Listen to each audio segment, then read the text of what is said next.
مولاي صل وسلم دائما ابدا على حبيبك خير الخلق كلهم.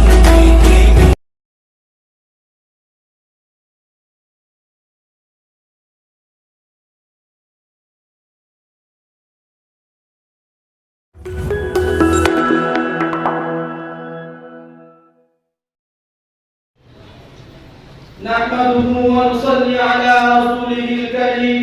أما بعد، فقد قال الله تبارك وتعالى في القرآن المجيد والفرقان الحميد: أعوذ بالله من الشيطان الرجيم، بسم الله الرحمن الرحيم.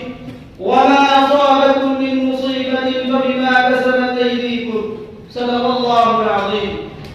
تابقى خواب تغافل میں رہے گا مسلم، تابقہ خواب تغافل میں رہے گا مسلم. ہوش میں آ کے ذرا دیکھ تو پستی اپنی پائے تحقیر سے ٹھکراتی ہے دنیا تجھ کو، اور تو بھول گیا قوم پرستی اپنی. حضرات گرامی، آج ہم جس دور سے گزر رہے ہیں یہ ایک نہایت ہی حساس اور عبرتناک دور ہے.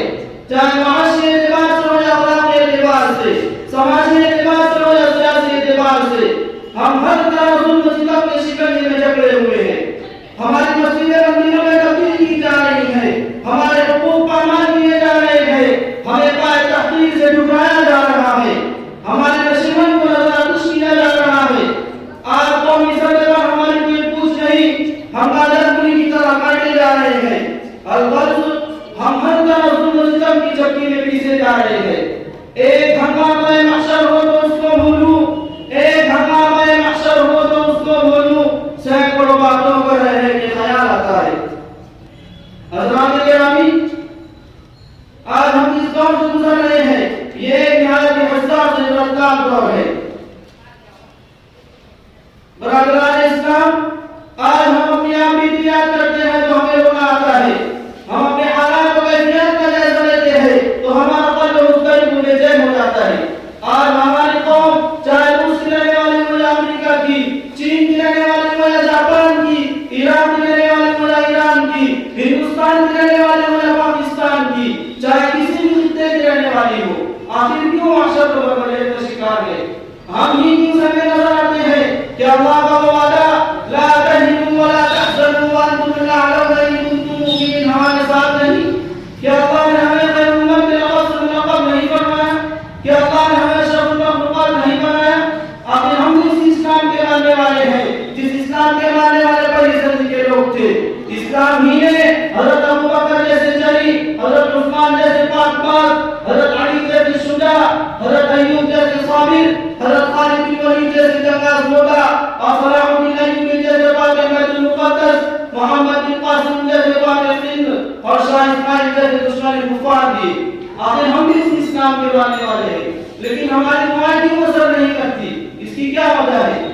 مسلمانوں، ذرا اپنے سلیم کا سے استعمال کرو اور سوچو کہ آخر ایسا کیوں ہے. تو یہ بات روز روشن کی طرح عائد ہو جائے گی کہ یہ تمام آفات و مسائل و قہر و عذاب جو ہم پر نازل ہو رہے ہیں یہ ہماری کرتوتوں کا نتیجہ ہے، جس کی صراحت کو قرآن کر رہا ہے.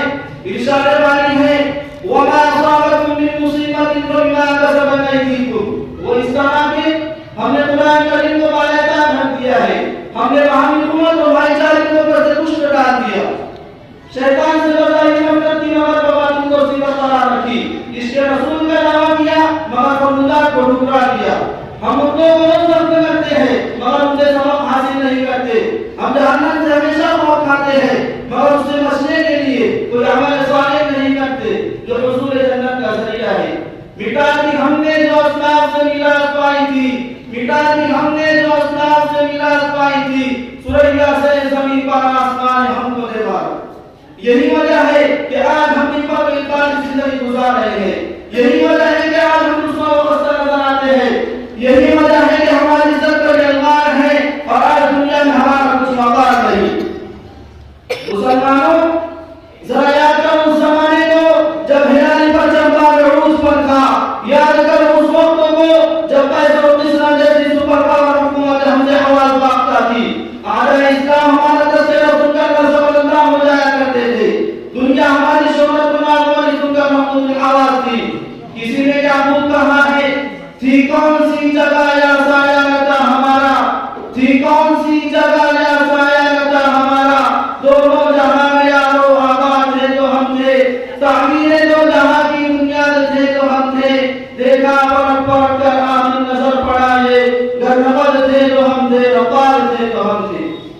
مسلمانوں ذرا غور تو کرو کہ وہ صالحین میں وہ کون سی ایک طاقت تھی جس سے وہ ساری دنیا پر قابض تھے، ان کے پاس وہ کون سا اسلحہ تھا جس سے کائنات عالم ان کے زیر نہیں تھا؟ نہیں مسلمانوں، ان کے پاس کچھ نہیں تھا، ہاں تھی تو صرف ایک چیز، ایمانی جذبہ